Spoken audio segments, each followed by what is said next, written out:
수많은 악행을 저지른 연산군.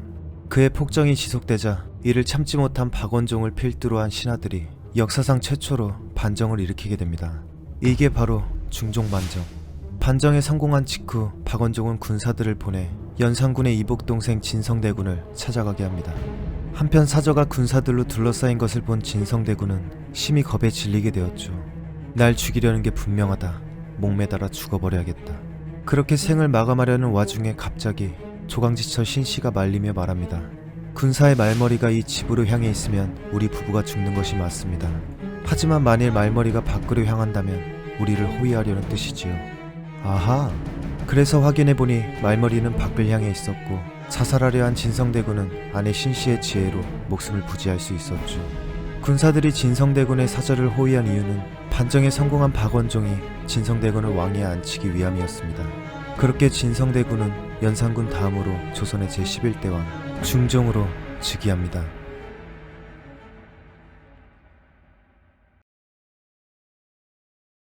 당연히 아무 준비 없이 갑작스럽게 왕위에 오른 중종. 힘이 매우 막강한 신하들은 중종이 왕이 되자마자 그의 아내 당경왕후 신씨를 왕비의 자리에서 내쫓아버립니다. 그래서 왜 쫓겨났나 보니 연산군의 왕비 신씨의 오빠 신수군은 연산군의 처남으로 좌의정 자리에 앉은 핵심 실세였습니다. 그래서 중종반정이 일어났을 당시 신수군은 연산군의 편이었기에 척결당하였죠. 그리고 유감스럽게도 이 신수군의 딸이 바로 중종의 첫 아내 당경왕후 신씨였습니다. 왕도 몰아내는 신하들인데 당연히 아무 소리 못하고 본인의 목숨을 살려준 조광지처 아내를 떠나보내야만 했죠. 여기서 유명한 전설이 하나 내려오는데 신씨를 잊지 못해 매일 밤 눈물을 흘리던 중종. 날마다 경회로에 올라 그녀가 머물던 인왕산을 바라보았고 신씨 또한 이 말을 전해 듣고는 그리움에 사무쳐 인왕산 바위에 자기가 입던 붉은 치마를 널어 놓았다는 치마 바위의 전설 이야기. 근데 사실 중종은 그녀를 내쫓을 때 그닥 슬퍼하지 않았다고 전해집니다. 다시 신씨를 복위시킬 수 있었지만 그러지도 않았죠. 뭐 어찌됐건 새로운 왕비는 다시 뽑아야 했고 그렇게 중종은 곧바로 두 번째 왕비 장경왕후 윤씨를 받아들이게 됩니다. 성품이 곧았던 그녀는 그 어떤 욕심 없이 중종을 잘 보필하였습니다. 그리고 1515년 아이까지 낳게 되죠. 그가 바로 인종. 하지만 안타깝게도 그녀는 인종을 낳자마자 7일 만에 산후병으로 숨을 거두게 됩니다. 이때 등장하는 흥청 출신 최고의 미인 경빈 박씨. 사실 그녀는 중종의 후궁으로 누가 선택해주는 여인이 아닌 중종이 한눈에 반해 정말로 사랑한 여인이었습니다. 심지어 들 사이에 인종보다 6살 많은 서자 복성군도 이미 낳은 상태였죠. 당연히 중종의 이러한 사랑을 듬뿍 받은 경빈 박씨는 야심을 품기 시작했습니다. 본인이 왕비의 자리에 올라 인종을 몰아내고 아들 복성군을 왕위에 앉히고 싶어 했죠. 하지만 경빈 박씨가 왕비가 된다면 인종과 복성군이 왕위 다툼을 할 게 뻔했으니 왕실에선 인종을 보호하기 위해 다른 여인을 왕비로 간택하게 됩니다. 그렇게 들어온 세 번째 17세의 왕비 문정왕후 윤씨. 과연 이땐 아무도 몰랐겠죠. 인종을 보호하기 위해 뽑은 문정왕후가 아주 세상을 뒤집어 놓으실지. 문정왕후는 중종의 바람대로 원자 인종을 친아들처럼 매우 아꼈습니다. 사실 이렇다 할 배경도 없는 그녀는 계속 딸만 낳을 뿐 왕자를 얻지 못하였고 그렇게 본인이 보호하는 세자 인종이 유일한 정치적 기반이었죠. 한편 시기심이 강한 천상미인 경빈 박씨는 아들도 못 낳는 문정왕후를 무시하며 가진 모략을 꾸몄고 그렇게 세자를 보호하는 문정왕후는 경빈 박씨와 마찰이 잦아지기 시작했습니다. 그리고 결국 왕실에서 하나의 큰 충격적인 사건이 발생하게 됩니다. 1527년 2월 26일 동궁의 해방에 사지와 꼬리가 잘린 쥐 한 마리가 입, 귀, 눈이 불로 지져진 채 나무 조각으로 만든 방서와 함께 은행나무에 걸려 있었습니다. 당시 동궁은 세자 인종의 거처였고 그리고 3일 뒤인 2월 29일은 세자의 생일이었습니다.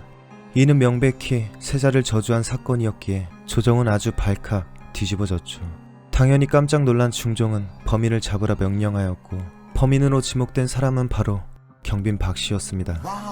사실 뚜렷한 물증은 없었지만 궁궐 사람들은 모두 경빈 박씨를 의심하였습니다. 세자의 자리를 노리는 사람은 오직 경빈 박씨뿐이었기 때문이죠. 이때 중종은 그렇게 사랑하던 박씨와 아들 복성군을 가차없이 폐서인으로 강등시킨 뒤 사약을 내리게 됩니다. 마치 두 얼굴의 사나이였죠. 그런데 훗날 밝혀진 사실은 이 사건의 진범은 당시 경빈 박 씨를 범인으로 몰았던 김한로의 아들 희였습니다.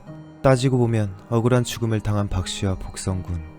여하튼 세자의 자리를 위협한 박 씨가 죽게 되어 왕실은 안정이 되는 것처럼 보였습니다. 하지만 역시 인간의 욕심이란 어쩔 수 없나 봅니다. 문정왕후는 17살의 왕비로 들어와 무려 17년 동안이나 아들이 없었습니다.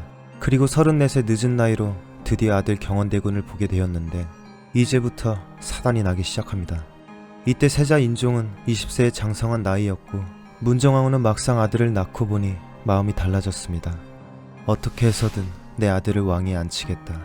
그렇게 고대하던 아들을 낳자마자 그녀는 친아들처럼 아끼고 비호하던 인종을 노골적으로 매우 미워하게 되었죠. 왕실에선 본격적으로 세자 측 대 문정왕후 측으로 파가 나뉘게 되는데 세자의 죽은 친어머니 장경왕후 윤씨와 계모 문정왕후 윤씨가 모두 윤씨성을 가졌기에 세자 측 세력을 대윤이라 하였고 문정왕후 측을 소윤이라 불렀습니다. 한마디로 외척 세력 대윤 대 소윤의 대립이 절정이었던 시기. 중종도 이러한 혼란스러운 상황을 인지하고 있었지만 그닥 신경 쓰지 않았습니다. 그래서인지 아들을 왕위에 앉히기 위해 혈안된 문정왕후는 더 날뛰게 되었죠. 대윤파와 소윤파가 서로 모함하고 죽고 죽이고 아주 난리 부르스를 추게 됩니다. 심지어 중종 말년에 세자가 있는 자선당이 불에 탄 사건이 발생했었는데 이 사건의 배우로 지목된 사람이 문정왕후였으니 말 다했죠. 한편 어질고 효심이 가득했던 인종은 문정왕후를 미워하지 않았습니다. 어떠한 견제가 들어와도 언제나 예의를 차리며 장차 왕이 될 왕세자로서의 면모를 보였습니다. 기록을 보면 항상 검소하고 영특했으며 성품에 대한 칭찬이 자자했죠. 하지만 그에게도 한 가지 흠이 있었으니 그건 바로 자식복이었습니다. 20살이 넘은 세자는 이미 세자빈과 4명의 후궁이 있었지만 도무지 자식을 볼 수가 없었습니다. 자식을 낳는 기능에 문제가 있었던 것이었죠. 그러니 문정왕후는 생각했습니다. 세자가 왕이 되어도 자식을 낳지 못하니 다음 후계자로 내 아들을 앉힐 수 있겠다. 그렇게 시간이 지나 1544년 중종은 사망하게 되고 30세의 나이로 인종이 즉위하게 됩니다. 하지만 유감스럽게도 인종은 제2 8개월 만에 세상을 떠나게 됩니다. 세간에는 문정왕후가 준 떡을 먹고 죽었다는 소문이 돌았죠. 하지만 실제로 인종은 지극한 효심 때문에 죽게 되었습니다. 중종의 장례를 너무 혹독하게 치른 탓이었는데 착해도 너무 착했죠. 인종은 장례의식을 철저히 준수하며 모든 식음을 전폐하여 몸이 많이 망가졌습니다. 제발 신하들이 고기 좀 드시라고 간곡히 부탁해도 일절 입에도 대지 않았죠. 그러다 죽었습니다. 마음이 아프죠. 그렇게 문정왕후의 바람대로 인종은 자식이 없었기에 인종의 이복동생이자 그녀의 아들 명종이 왕위에 오르게 됩니다. 드디어 문정왕후의 세상이 되어버렸죠. 그리고 이제 나라는 개판이 되기 시작합니다.